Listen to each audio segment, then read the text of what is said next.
Hello, and welcome to GatherVerse News Unscripted, your home for humanity-centered tech journalism. I'm Lisa Bernard. Thank you so much for joining me. Today, I will be speaking with Jessica Murray. Jessica is the CEO and co-founder of Wicked Saint Studio. It's an adventure activism platform. She's an international peace builder turned game designer. She trained young people all over the world in storytelling and activism and believes that the best way to empower an entire generation is through XR and gameplay. Jess, thank you so much for joining me. Oh, thank you so much for having me. To start, I'd love to hear more about your background and your time with Search for Common Ground organization and what really led you to creating Wicked Saint Studios.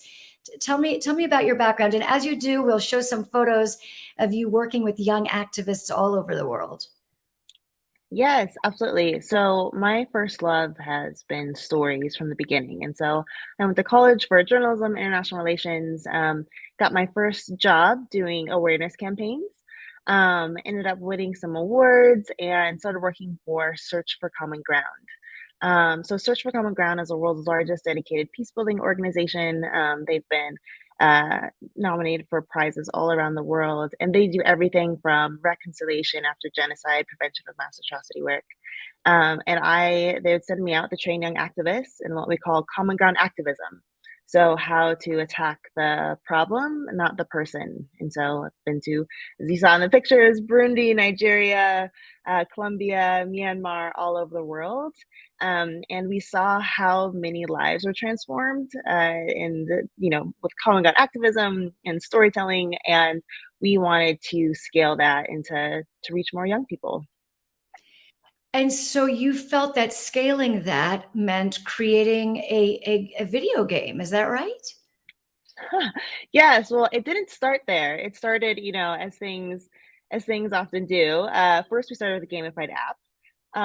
What we found when I came back to the US and started working with American teenagers is that so many of them were really passionate about all these causes, but very few of them felt like they could do something about it. And what happened is that they didn't believe in themselves. The barrier was self-efficacy, which is your belief in your ability to accomplish a goal. And it's the number one indicator whether someone will take action or not. And so they felt very small in a big out of control world, but there was one place where they could always go, where they always had a chance to improve and get better and win and feel powerful, and that was in games, because games are designed with a core game loop. So every time you go around that loop, you get a little bit better, a little bit better, and what you're doing is you're gaining mastery, and mastery is how kids start to believe in themselves. And so we asked ourselves, like, because the problem is that they play the games, they feel great, they feel powerful, and then you stop playing and reality comes crashing back down. And so we said, hey, like, could we design a game where all the power that they gained within the game actually starts to bleed into their real life? So their real mental wellness, their relationships, their community, so they actually change the world. And that's the magic of what we're building with World Reborn. So I want to show the audience World Reborn. We're going to show a small clip, a demonstration. And then on the other side, I want to ask you much more about that, how it actually does empower them. Let's just take a quick look at the game.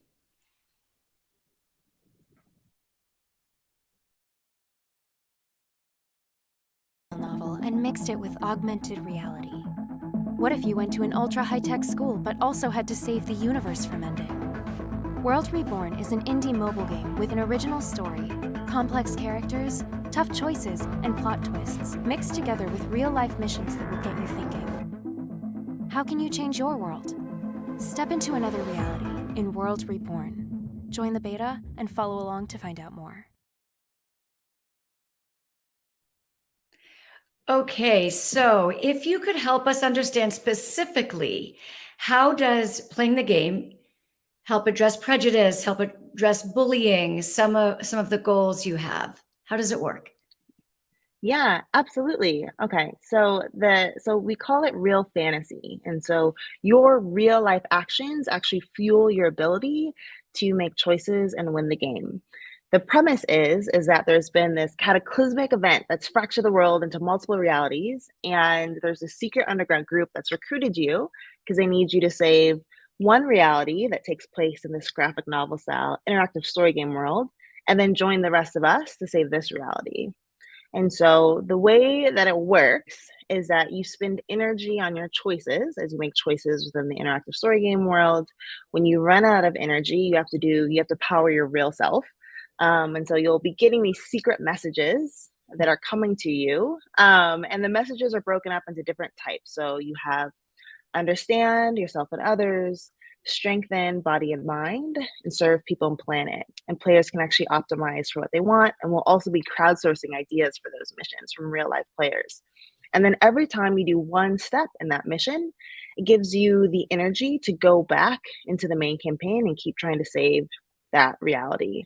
And so, as an example of what these missions could look like, so let's say there's a bullying mission. And the first step of that mission is to think about those around you who's often bullied or marginalized. And so this is also for Gen Z. So like think about your school, think about your work. And you write down the name in your private log, and you get the energy and part of the key. And then the next time you run out of energy, the next step of that mission is like, okay, what's something kind you could say to that person that can make them feel seen? You get the energy and you get part of the key. And the final step is like, okay, go leave an anonymous note of encouragement for that person. Once you complete that final step, all the keys come together and you put it on the floor in your living room or outside, and a doorway opens to another world. And so it's called a super rift. And so that's where you walk in with your phone and you have this completely immersive experience of being in that other world.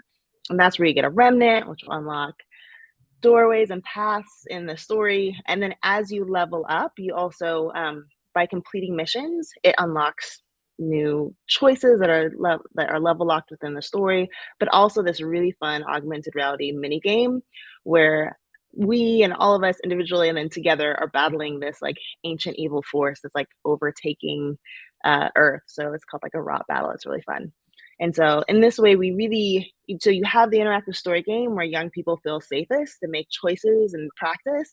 And then we use augmented reality as a bridge from this fictional space back into themselves and back into reality to wrap it all up in this really cool world lore where they actually become a hero in real life.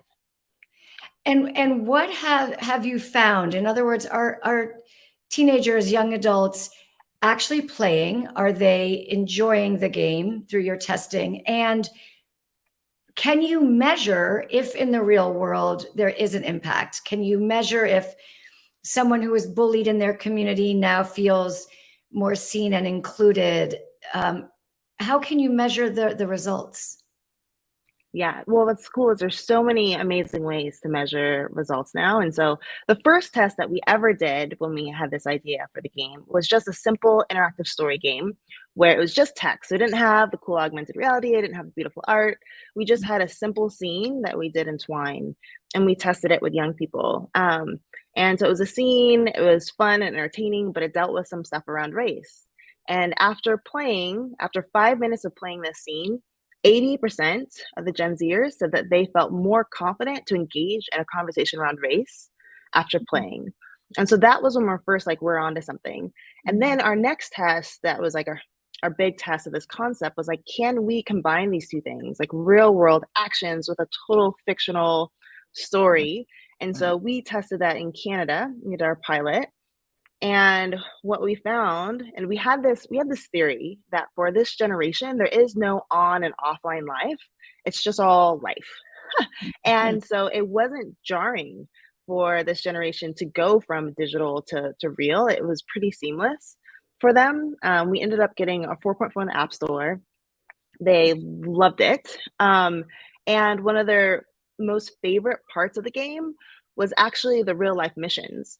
Because it was a part that I think, especially like you say, like some of the older generations are like, are they going to play a game that like has this much good in it? And like, no, it's actually one of their favorite parts, because what a lot of people don't realize is we're such a society that's like focused on self-love and self all the time for our mental well-being. But science shows that when we're pro-social and we're kind, to others and the planet and animals, that it actually makes us happier as well.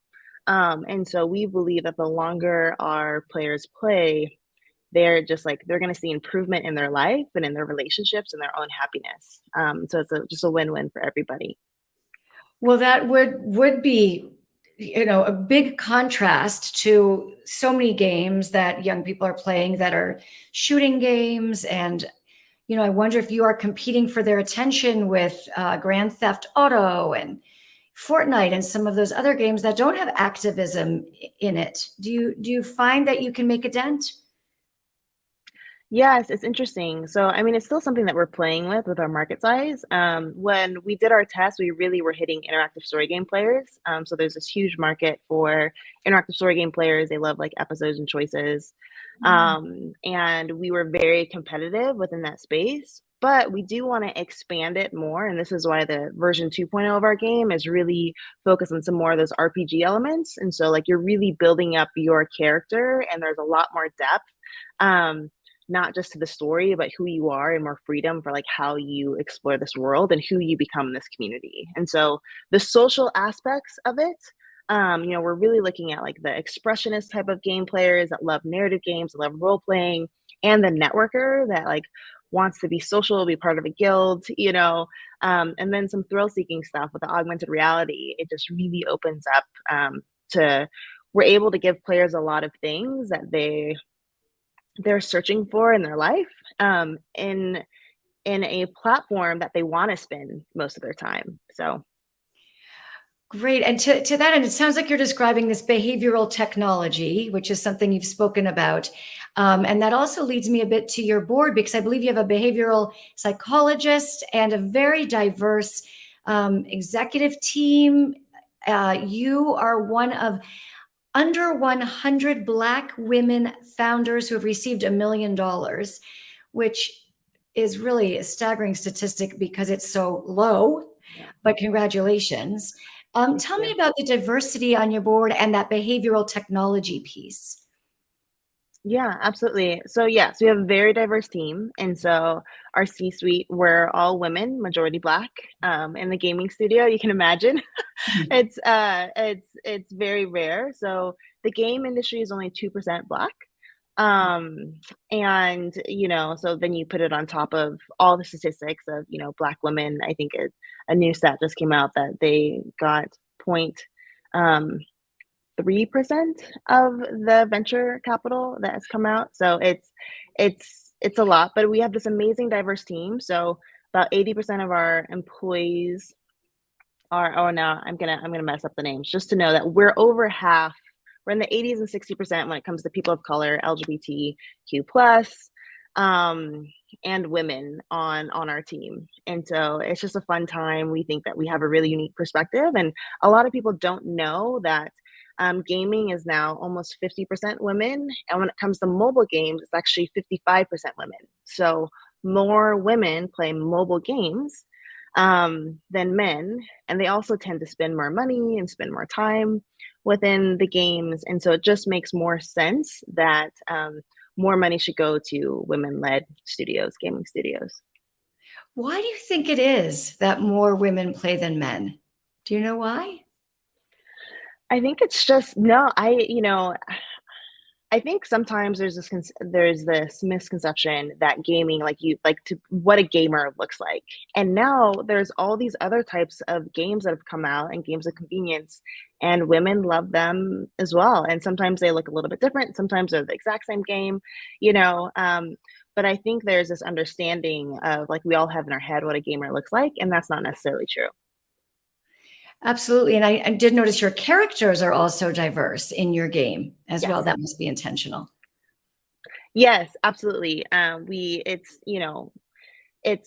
believe that inclusion and diversity is a gift. It's often treated as a chore. So it's often treated as something like, oh, make sure you include them. And it's hard because when you're the person that's always like, oh, make sure you include them, you're always the extra. And what it does is it expects the exclusion. And so we want to be very intentional about like, no, like you're the main character, like whoever you are. And so it's very important for us to represent as many different types of backgrounds and demographics as we can within our game. And then we're also hoping to build an avatar system that's also very inclusive. So we're trying to build a better world, and the only way that we do that is together. So we got to make sure we include as many people as we can. Thank you so much for sharing that. And I want to tell people that if they want to try the game or sign up for the upcoming version of World Reborn, you said they can do that where? Did you say worldreborn.com? Yes, go to worldreborn.com and join our Discord community. That's the only place right now where you get special access to the game. And we're going to be putting out other fun stuff where you can try different prototypes and join our workshops and talks. So. Well, thank you so much. Thank you for sharing this with us and all the work you're doing to make it a better world. I appreciate it. Awesome. Thank you, Jess. Thank you, Lisa, so much for having me. It's our pleasure. And to all of you, please tell us what you would like us to cover for you. We're interested in your ideas so that we can do some reporting based on things you're interested in seeing. Please go to gatherverse.org/news and let us know some topics you'd be interested in hearing about. On tomorrow's show, we will have Jade Hernandez hosting, same time, 12 noon Pacific, right here. She'll take a look at VR accessibility, starting from the ground up. VR technology can't connect people if they don't have access. And she will introduce us to a woman making accessibility real for this generation and the next. That is tomorrow. For today, let me thank you so much. Thank you for joining us. And again, hope to see you back here at 12 p.m. in the same place tomorrow. Have a great day.